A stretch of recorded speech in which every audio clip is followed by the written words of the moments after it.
that was surfacing about how Kobe at some point made some kind of metaphorical transaction that he would be willing to die young if he could accomplish everything he wants to in his career, kind of thing. And then he dies young.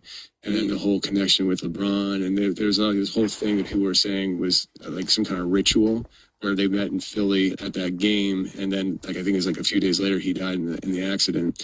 And you can look at all that kind of stuff and say, maybe. Right. It's hearsay. I don't know if there's any people that are athletes who implicitly say, I sold my soul to Satan to get to the NBA, you know?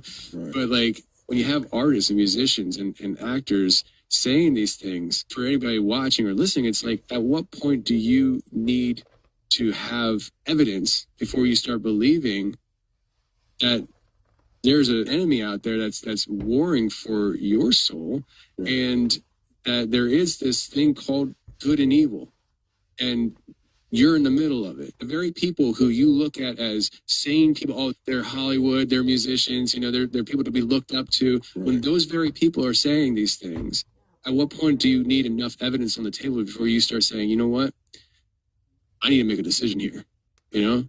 And I feel like that's why I mentioned about how I feel like we're approaching like this finish line, because it just feels like my enemy is taking the mask off and saying, yeah, this is me, you know, and trying to entice people just with rawness.